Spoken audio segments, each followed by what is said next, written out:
Magandang araw mga ka-ECC! Ako nga po pala si Mike Luminario. Ako naman po si Lorena. At welcome sa ECC Podcast! So yun no, akalain mo, season 3 na tayo mga ka-ECC. So ang daming nangyari last year pero tayo buhay pa, season 3. Pero partner Mike, bago tayo magtungo no, dun sa ating pag-uusapan talaga, gusto ko lang magpasalamat sa mga viewers natin, subscribers, and likers na patuloy na sumusuporta sa ganitong mga klaseng content. Kailangan nyo suportahan to kasi napakahalaga nito. Kaya tutok lang, marami pa kami i-share sa inyo na about Employees Compensation Program. Tama ka dyan, partner Lors. So, para po sa ating mga tagapakinig, tutok lang sa ating discussion for today's video. So, dahil dyan, hashtag lamang ang may alam. Kaya mga ka-ECC, pag-uusapan natin ngayon yung tungkol sa Employees Compensation Program na syempre handog ng Employees Compensation Commission. Handa ka na ba, Mikey? Aba, syempre naman, Lors. Benefits yan ng mga workers. So, kahit ako, magiging interesado din na malaman kung ano ba ng mga nakapaloob sa ating mga programa. Para sa ating mga tagapakinig, stay tuned lang po kayo dyan, ha?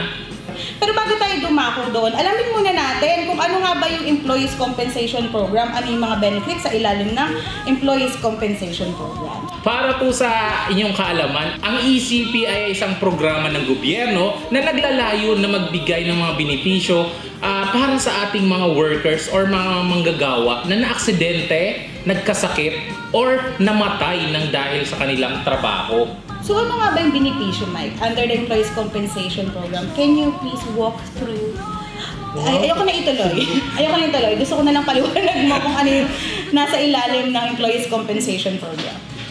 Employees Compensation Program, maraming nakapaloob dito ng mga benepisyo. Para sa kaalaman ng ating mga tagapakinig, meron dito tayong mga tinatawag na loss of income benefits. So, ito yung mga benefits na nakukuha ng ating mga workers kapag sila ay natigil or pansamantalang natigil sa kanilang trabaho dahil sa nangyaring aksidente or pagkakasakit dahilan ng kanilang mismong trabaho.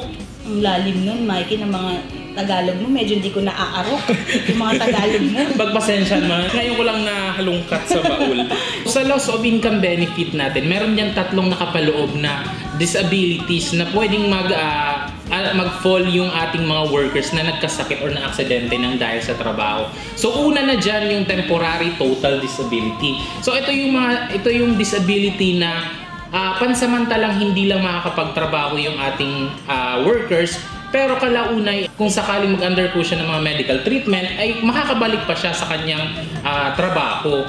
Ito yung pangalawa nating disability, permanent partial disability. So dito nagfo-fall yung mga workers natin na na-aksidente na kinalaunay ay nagkaroon sila ng functional loss of body parts. So dito yung yung mga amputation. Naputulan ako ng daliri. Yan, kasama yan. Para bang magkakaroon lang siya ng konting kabawasan sa kanyang pang-araw-araw na ginagawa talaga.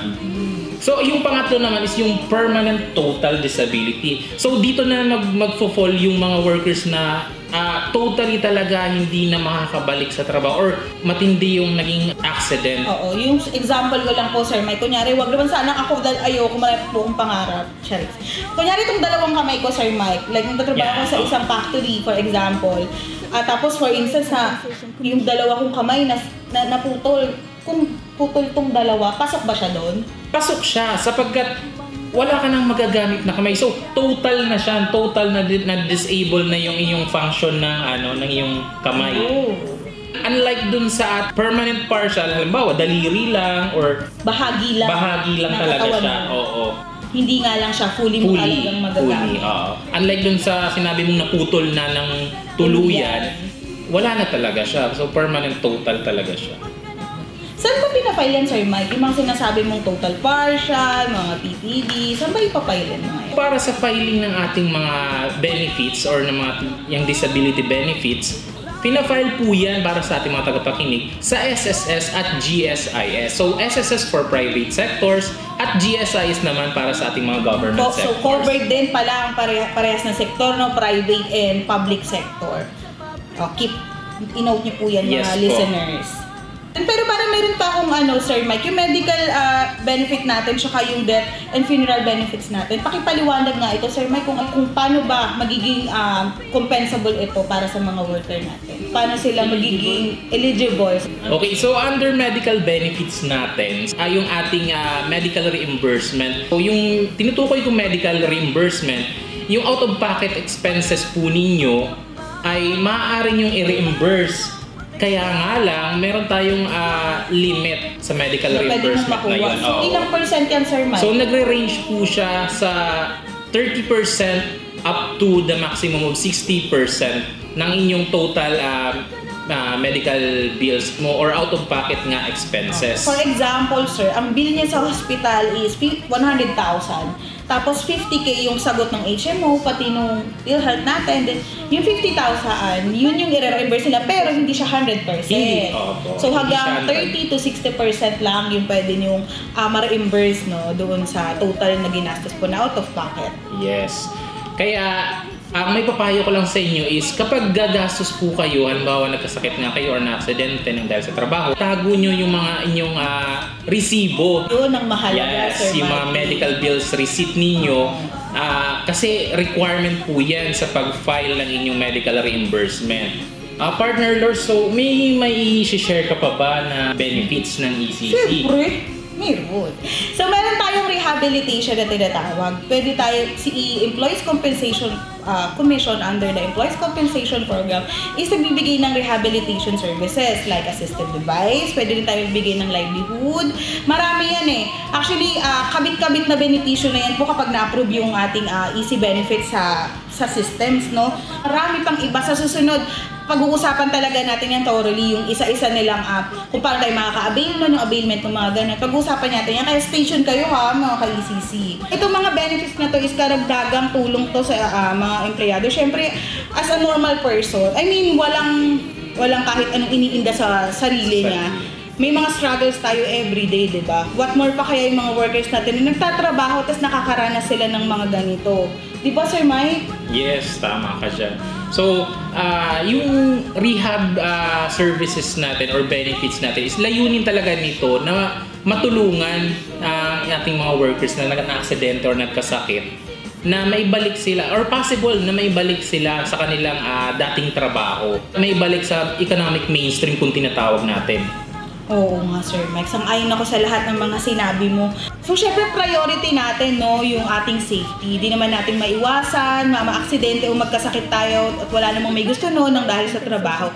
Pero parang meron pa ako isang naaalala, Sir Mike. Paano naman yung, di ba, may death benefit din ba si Employees Compensation Program? Yes, meron po tayong death benefit. Meron din po tayong tinatawag na funeral benefit. So, para sa ating mga tagapakinig, medyo maraming naku-confuse dito sa mga terms na to or sa mga katawagan na to. Yung magkaiba po silang dalawa, yung funeral benefit at yung death benefit.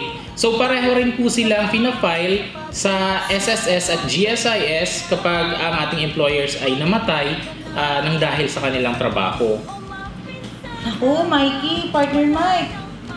Naubusan na tayo ng oras. So sa mga gusto pa pong sumubaybay, meron po kami susunod na episode at pag-uusapan naman natin, ang isa-isahin natin kung anong benefits under the Employees Compensation Program. Sayang, napasarap pa naman yung kwentuhan natin ngayon. Sana ay marami kayong natutunan sa araw na ito. Tingin ko naman, Mikey, may mga natutunan sila sa atin. I hope na mabaon nyo po ito at ma-share nyo din sa mga kakilala nyo dahil talaga namang makakatulong ng mga ganitong impormasyon. Siyempre po, benepisyo po ito. Muli, ako nga pala si Lorena. At ako naman po si Mike at maraming salamat po sa walang sawa niyong pagsubaybay sa aming ECC Podcast. So huwag niyo pong kalimutan na antabayanan ang mga susunod na episode ng ECC Podcast. Thank you! Sagot ka ng Employees Compensation Commission.